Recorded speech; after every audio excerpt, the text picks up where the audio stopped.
quite new in Europe, so there is a lot of experimentation, but it's really promising. And I think when Syntropic arrived in Europe, everybody started planting trees.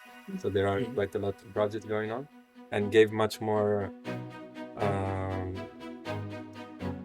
don't know, like a boost in really planting trees. Before, I think also the permaculture movement was a bit more in gardening, and people got more encouraged to plant trees and have a yield in a few years.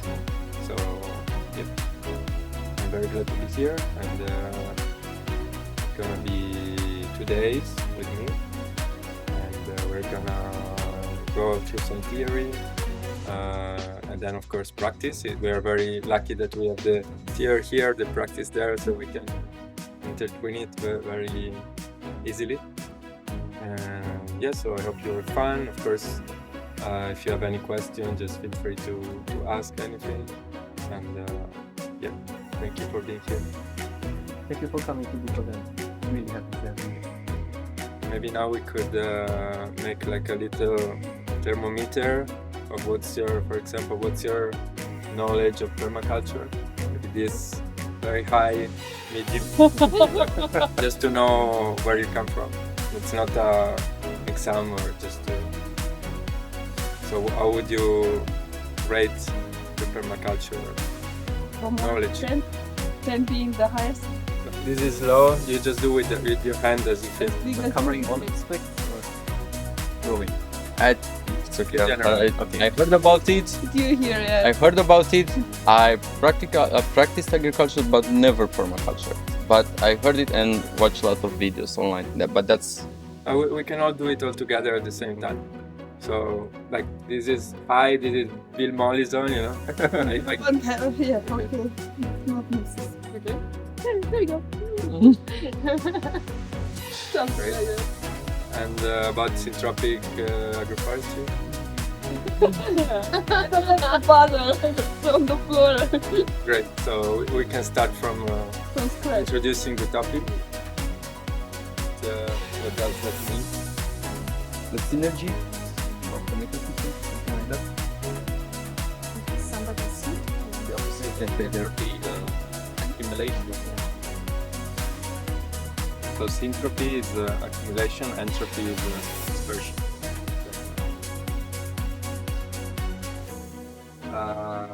Yeah, any other example or things that you might have heard about? How would you describe syntropy, for example, in nature? Well, forest, the jungle, there are syntropic ecosystems because they already work together and they do it naturally. Do we introduce the Yes. Hello. problem? You just talked downstairs. So. I will just introduce ourselves. So I'm Filippo from Italy. Maybe you can just say your name or sit down 1 second. You can sit there. Thank you.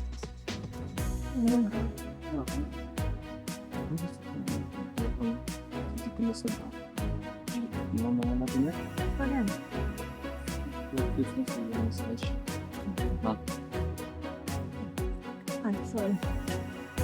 Like just introduce yourself, your name, where you come from, and why you're here. Yes, so hi everyone, my name is Anna. I come from Deva right now, and the reason I'm here is because I'm planning on moving on the countryside, so just kind of learning a lot about how to make a living in a tiny house, away from civilization. Do you already have knowledge of permaculture or syntropic? No. First? No.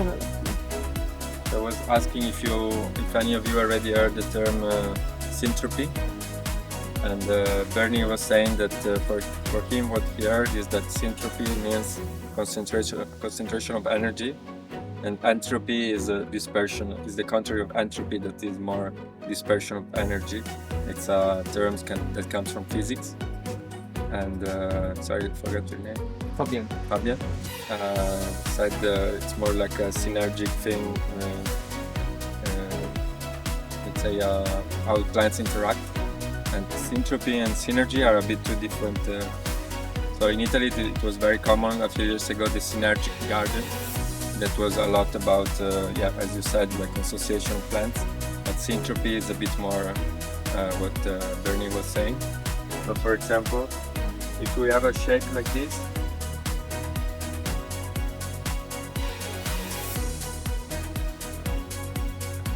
where would you think you have syntropy, so a concentration of energy? Down here. Down here. Like here, Maybe in the middle. middle, yeah. Yeah, let's think. This maybe I exaggerated a little bit, but sometimes in some places we see that the bed in the garden is you have a raised bed, no? Because maybe it's raining too much, and you don't want all the rain to concentrate. All the rain will go here, no? Because it will run off from here.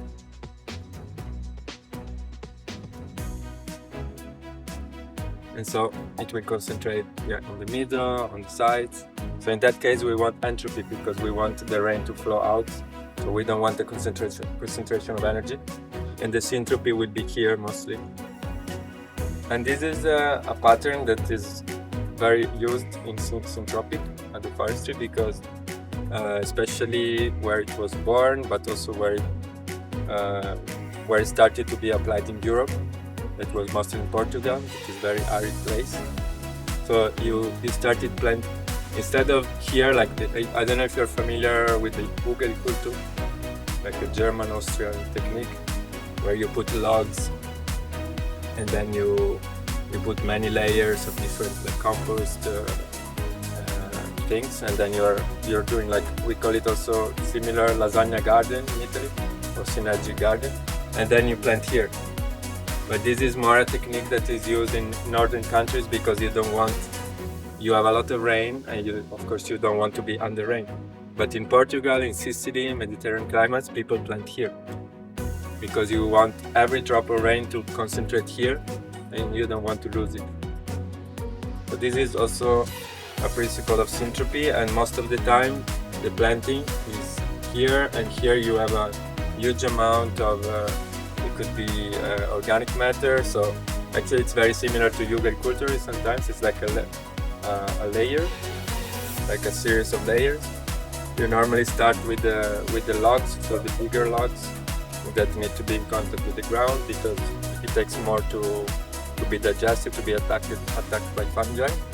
And then maybe you can have smaller branches, leaves, and then the things that are digested quicker, so maybe fresh grass, straw, hay. So this is it's important to know the concentration of lignin in the organic matter that you're using, because that will determine the speed of degradation. Concentration of what? Lignin. What's that? Lignin is the molecule that is in Italian legno is wood, so it's like the molecule that is contained in the branches. Cellulose. It's cellulose. Yeah, Was the something like that. okay. The term is lignin. Is like, for example, you have a branch that is this is a very low concentration of lignin because this is softwood. But when the branch becomes more like wood, lignified, so this is much more. And of course here you have a much higher concentration. So you go from the grass that is mostly nitrogen and there is no lignin, to the tree where there is a lot of carbonium that creates the trunk, and that's the storage of the tree. Mhm. Yeah, but maybe we will go deeper tomorrow about how to organize the organic matter. And, so we understood more or less what is syntropy, and then now I'm going to talk about ecological succession. That is another important principle of Syntropic Agroforestry. I don't know if you're familiar with this term. What is ecological succession for you? Well, like here, for example, if you have the cows grazing, then it's a meadow. Then if you take the cows out, then it starts with some brushes, it gets a bit higher, then the first trees come, and then in the end you have a forest. And that's, like here it would be the end of the succession, I guess. Rotations of plants.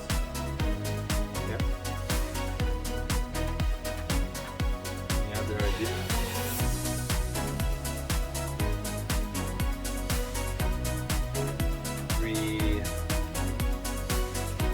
Every element in the system plays a vital role or a specific role for some time.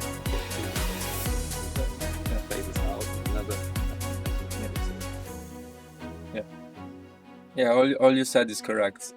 So here we can see a very nice example, because maybe we were not at the climax of the ecological succession at the peak, but almost, because we are almost in the forest, and a big disturbance brought it back to the first phase. So what are the phases? First phase is called colonization.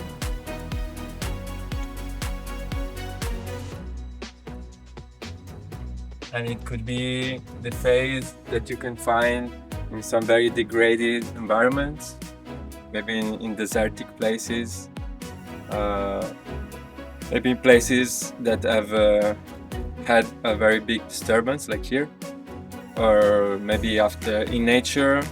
It could have been a big hurricane. It could have been a big herd of animals that just passed through and destroyed everything, like buffaloes or these big animals. And basically the soil is starting from scratch. So the first plants that what will be the first plants that you have in this kind of condition? For example, here, naturally. Grass.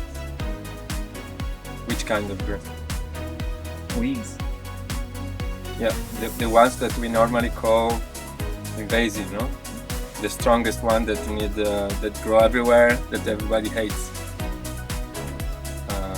Yeah. So, for example, very bad weeds. Then, of course, according to the type of soil that you have, you will have different weeds that will tell us also the state of the soil. So, for example, if we have a very compacted soil, we will have plants that have a deep root system that needs to decompact.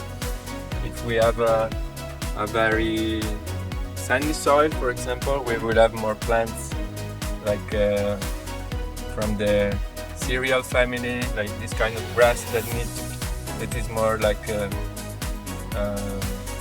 spreading more like this, because it needs to keep the soil together. Or many different kinds of weeds. So mostly annuals, biennials plants, and pioneer species. Then normally what happens when you leave a meadow, as Andy was saying, unmanaged? Have you observed what happens? Small trees start to grow up from bushes. Firstly.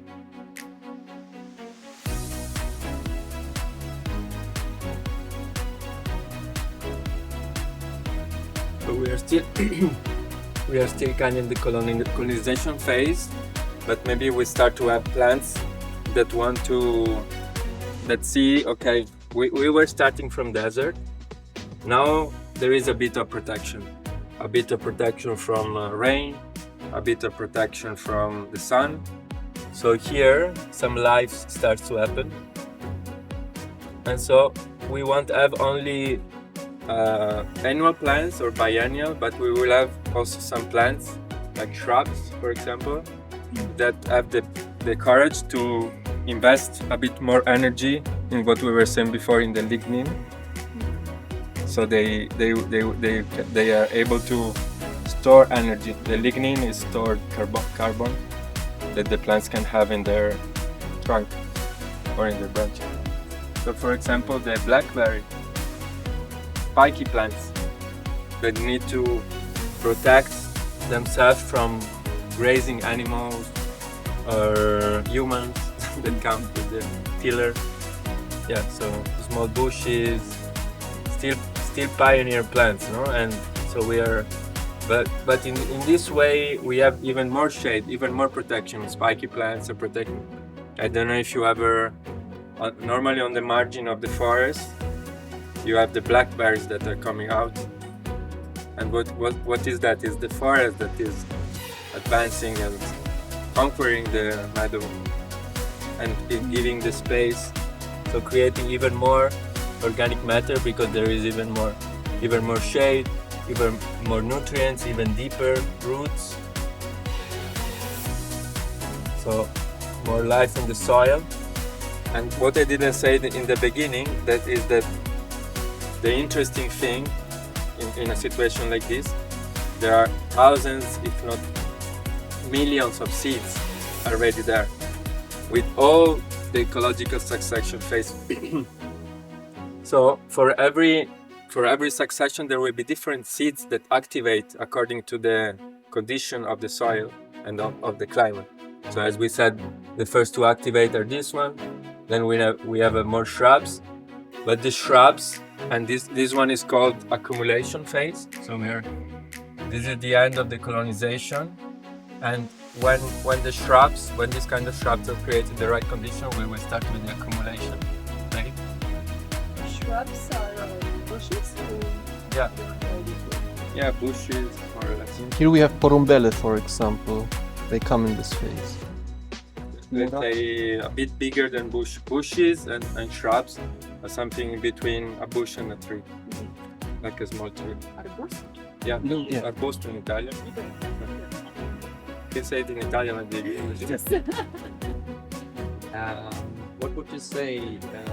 Is there like is the shrubs now already accumulation phase, or is it like the phase in between colonization and accumulation, or? Yeah, I mean it's there is not a clear difference, but yeah, let's say that this is the beginning of the accumulation.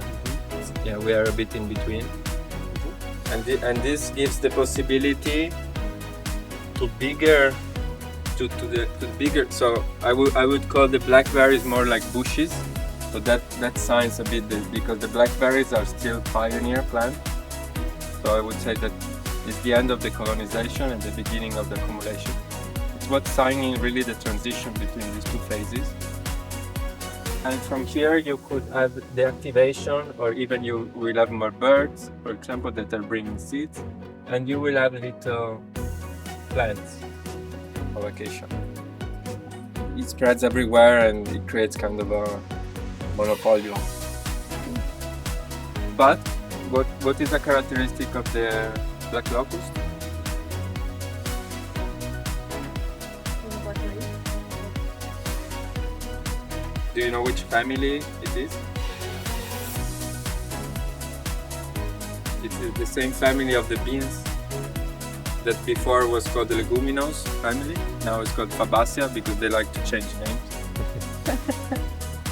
And what is the characteristic of this family? I know. I know that you. Not you. Not me. So They're edible? they are edible, but all the Fabaceae plants have the other examples. Clover, for example, you know clover, trifoglio. Clover, beans, chickpeas, lentils, green beans, all these plants, all the legumes that we eat, they have the characteristic of fixing the capacity to fix nitrogen in the soil, because they create a symbiosis in the roots with some bacteria that are called rhizobium. So if you have a nice condition, you can take this plant and you will see that there are some red balls, very very small, that are living together with the roots of these plants, and this rhizobium is helping the plant to take the nitrogen from the atmosphere and fix it in the ground. And that is something very important that we'll speak also about later, on how to manage these kind of plants in the system, because not only syntropic but already before with the permaculture, with the food forest, if you are familiar with that. It was always very important to include not only fruit trees, but also nitrogen fixer plants that normally you can place next to your fruit trees, and that can keep fixing the nitrogen and somehow enriching the soil and giving nutrients to your fruit trees if it's managed in the correct way. So, the Robinia is one of these plants that will come in this phase, and just keep in mind that nature will take up to 200 years or even more to get to the last phase that is called Climax or abundance.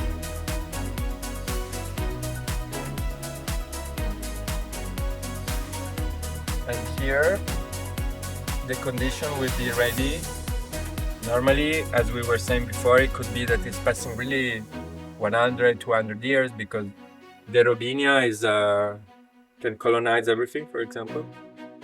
And then in the past could happen that there is a herd of buffaloes that is just passing through, eating all the Robinia, or maybe goats eating all the Robinia.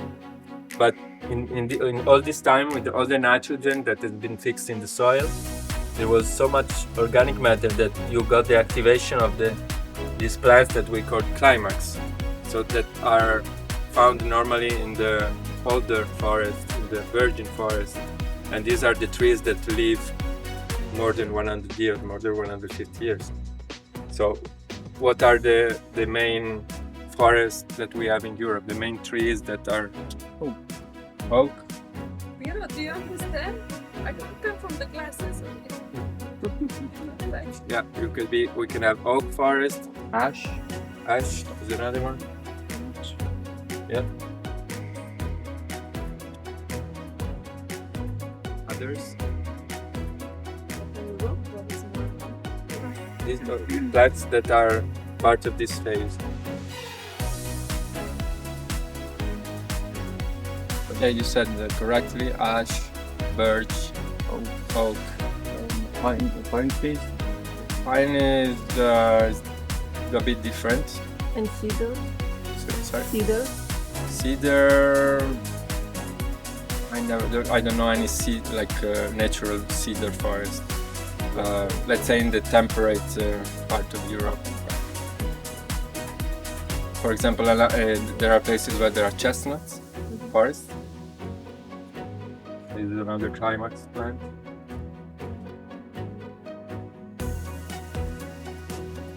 And this phase can, since these trees can live really long time, you can kind of get stuck there to the climax, because it can happen in nature that the ecological succession kind of stops here. Isn't that a good thing? To just stop No, because the trees will get older, and most of the time we have again a monoculture of these plants. So what normally happens again, as we already said before, what can happen here? Important thing that we said before that is very important in Syntropic Agroforestry. Exactly. Disturbance. So what could be a disturbance? Natural events, human intervention. Yeah, and I don't know, incredible hurricane comes, like it happened a few years ago in Italy in the mountains. Like all the trees went down, but that is a bit different because the trees were planted and they were not the right trees. Not forget. So, but anyway, yeah, so this can happen, and in this way we will start again from the colonization. But of course, the soil here will be much better than here. So actually we will do a level quality jump, and we will start again from this phase, but the plants that we will find here again will not be the same, but will be a better quality of grass, a better quality of annuals, a better quality of biennials, a better quality of shrubs and trees that will produce better fruits. So every time we continue indefinitely on these circles, we will have every time peak and like an increase. Later I will send you also a graphic that is showing this very well on the WhatsApp.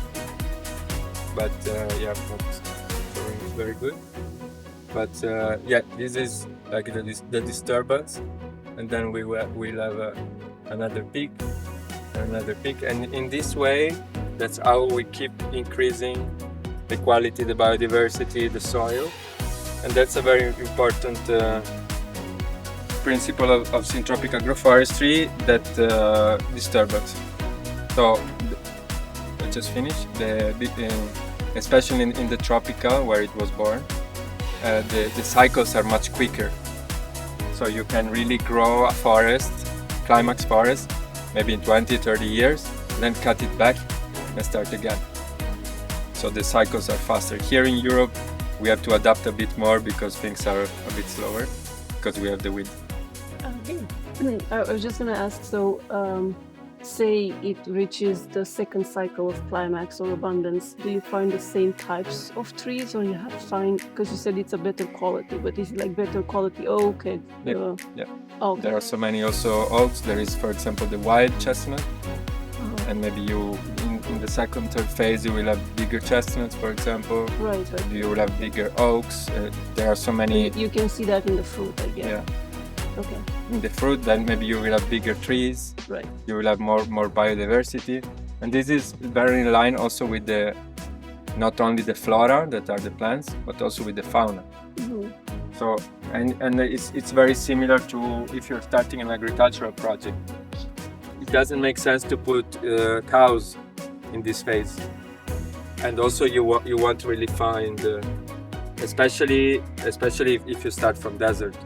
But then if you jump continuously, after a while, the pasture that will grow after a big disturbance, after a few cycles of this, will be a really good pasture. So that could sustain bigger animals. So more cycles you do like this, also bigger animals can live in this system.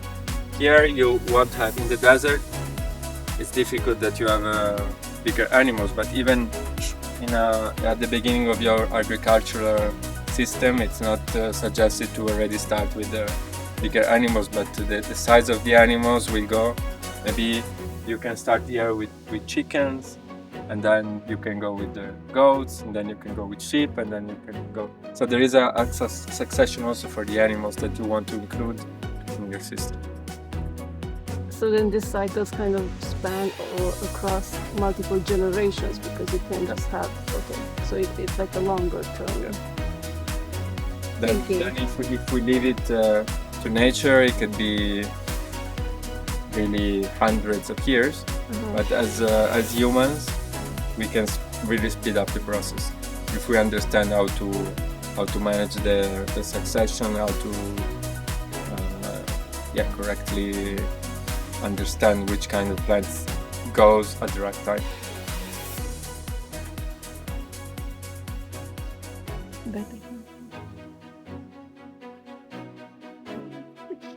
Georgia, are you okay?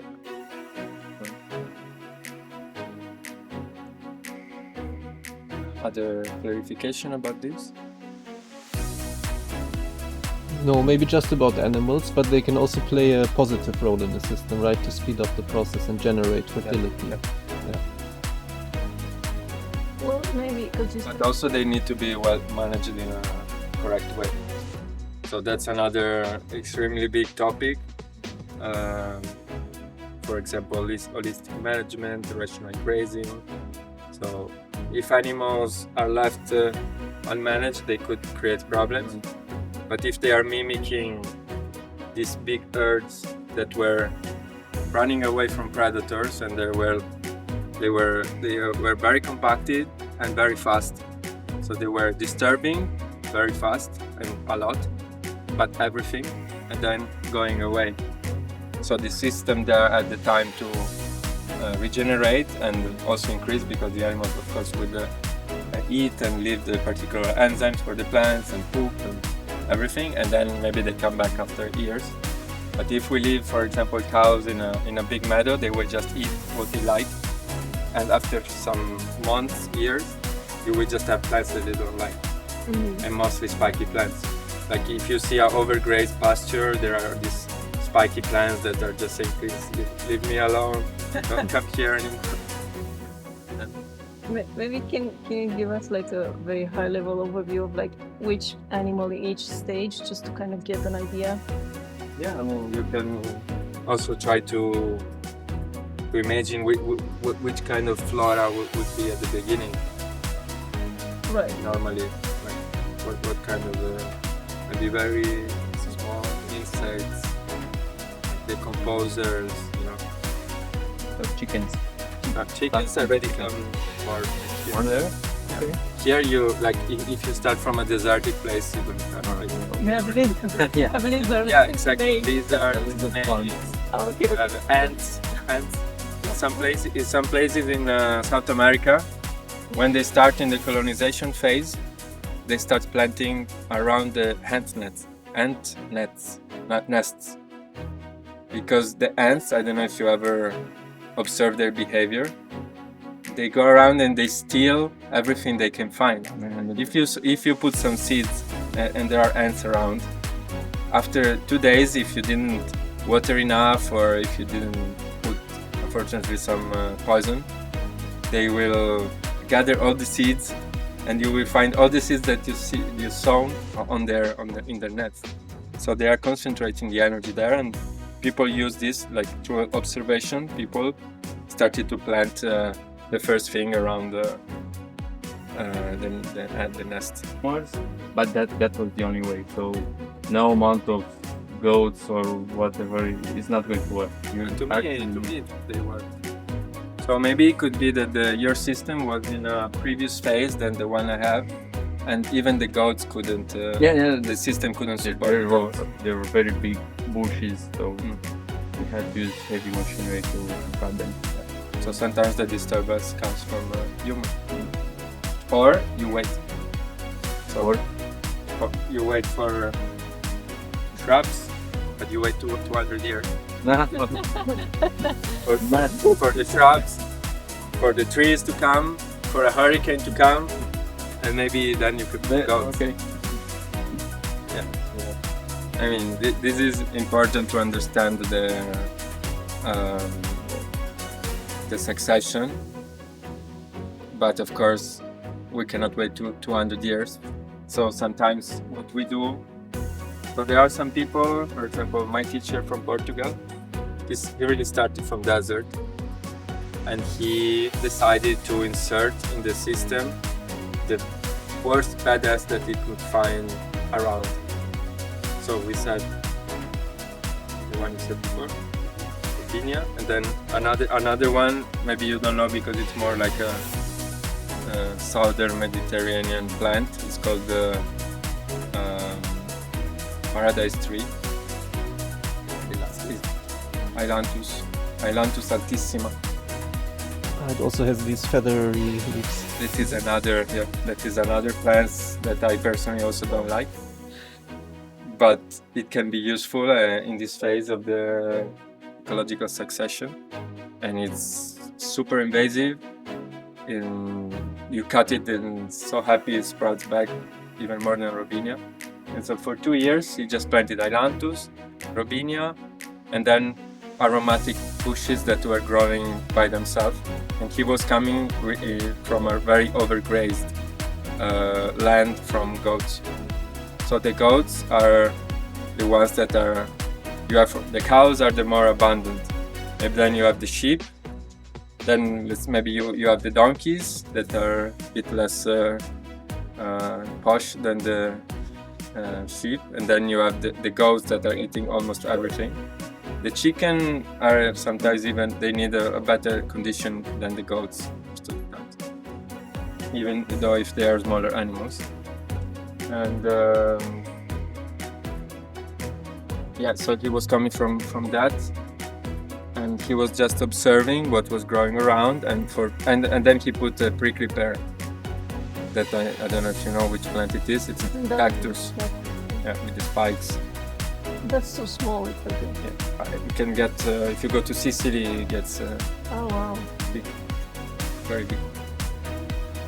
So before planting anything, he had 2 years of this. So 2 years of colonization phase. After that, he could start cutting some of them. He can start planting fruit trees by seed. And maybe the first annuals. So for example, if you imagine, if you have some experience in gardening, what do you think are the easiest plants to grow? Fastest and easiest? I don't know if you observed. Vegetables, you mean, or Yeah, vegetables? Yep. Yep. We started planting onions and garlic. But also, for example, other plants that grow very quickly. A bit less. Carrots, they take a bit more time to come up, and also if they don't have a very nice soil, they will remain very small. If you have, for example, rocks, they will divide. So they also want a better soil. Something that I don't know. Maybe you try. You just put them in the ground, and after 30 days you have a yield. 30-40 days. Yeah. Radishes, rockets, and sprouting broccolis. These three this family are actually very fast. With mustard, different kind of brassica family. And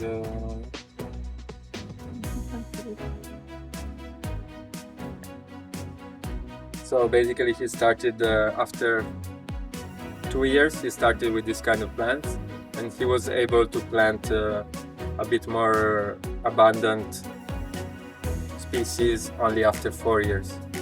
So just imagine he had the patience to wait 4 years before planting tomatoes or but what we normally do, we arrive in a place and we want to plant everything immediately. So what do we do to make the system going faster? Use chemicals to start Yeah, also, but in my opinion, you're not increasing the succession. I think no.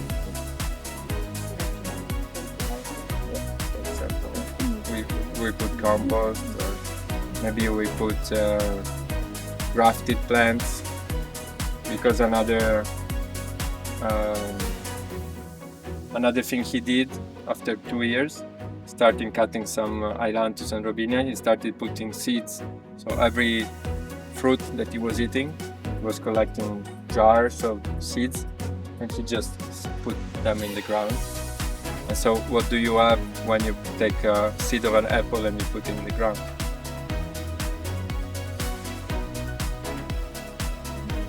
Which kind of plant?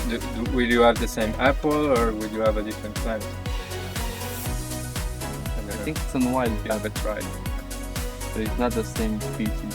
We have to, I don't know what's the word in English, but Graft it. exactly after everybody or so. So again, he didn't start with the abundance species, but he started with the wild, because when you put the seed of a peach or the seed of an apple, you will have a wild apple or a wild peach. And this plant is much more resistant than a grafted one, especially because the grafted ones, most of the time they have a rootstock. That is the part, I don't know if everyone is familiar with these terms that I'm talking about. Do you know what rootstock is? So,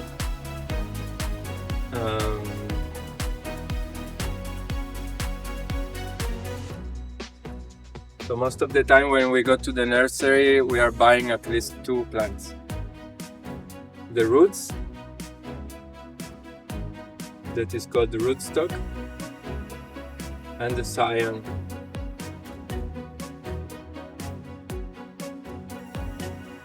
The rootstock many times is made in a laboratory because it can have, they want it to have specific characteristics. For example, there are so many rootstock of apples that they have these names like M9, M26, M106 and M111, and they are according to the size.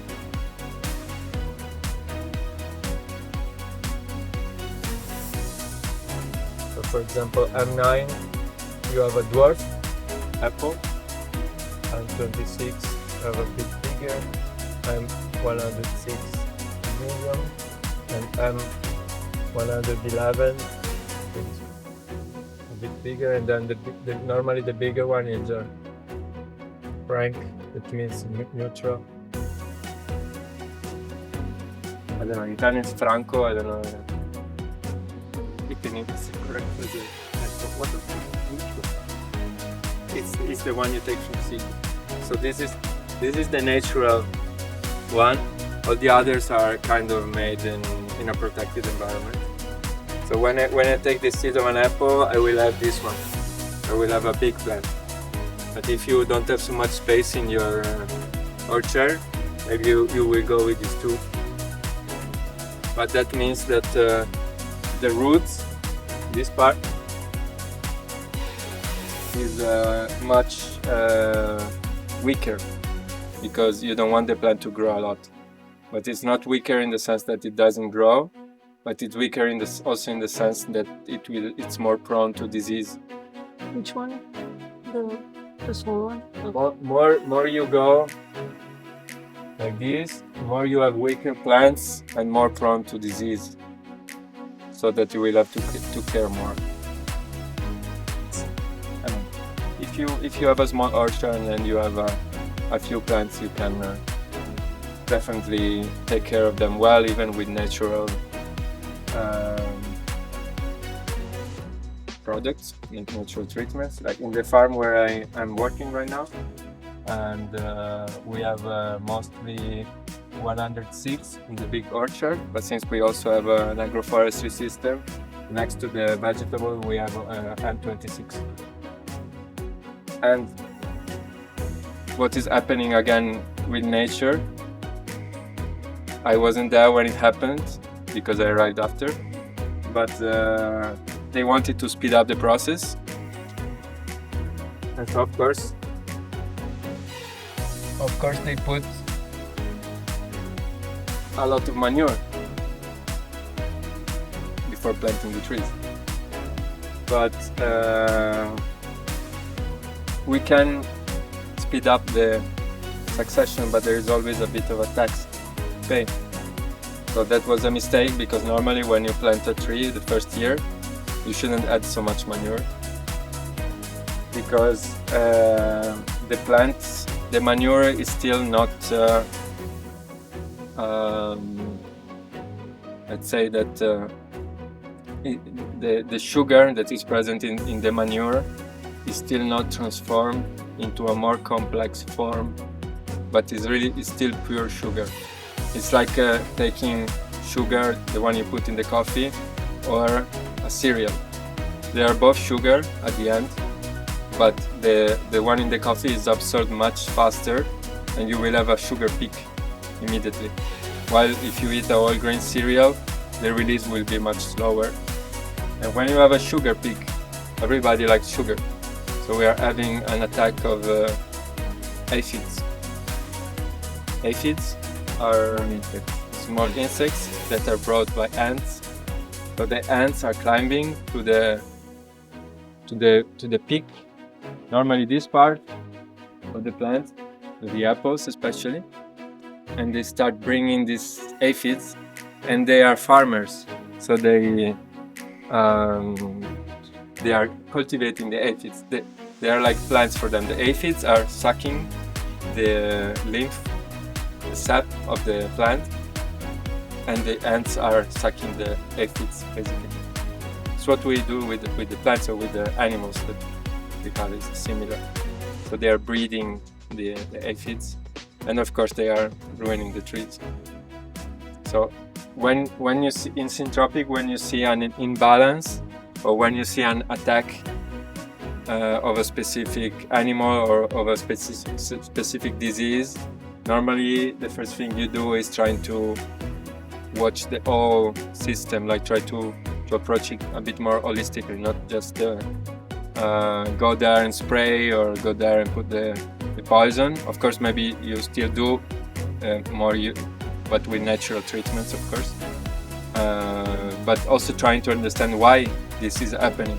And normally, most of the time, this is happening because you'll try to speed up the process. Another thing that is commonly happening, especially in northern countries where people have tried to apply Syntropic Agroforestry, is that they put too much organic matter. And so what can happen? So, for example, a case like this, no? You have the logs, then you have branches, then you have leaves. I still mentioning the things that take more time to degrade, to less time. Logs, branches, leaves, straw, hay. Okay, the hay is on top. What happens, for example, is that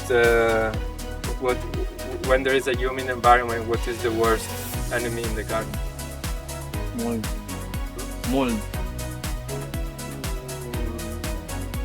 It's more like a moving enemy. Also, the mold can be moving, but something that is eating your plants. Snails.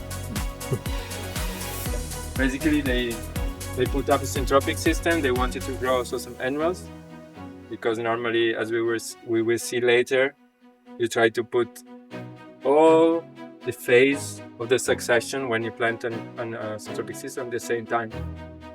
For the principles that in this phase, all the phases are already present, but they are just dormant.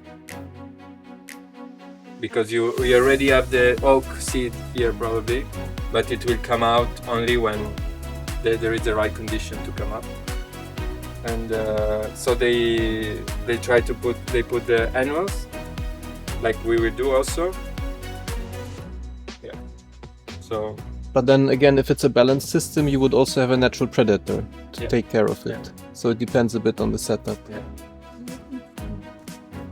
I don't know, that's what I'm lost. What eats snails? Hedgehogs, for example. Slugs. Yeah. So how do you get rid of them? For example, first of all, to remove the environment that they like. Okay. And the natural predator, what would that be? Lizards, snakes, some insects, like there are some big bugs, beetle that they eat snails, even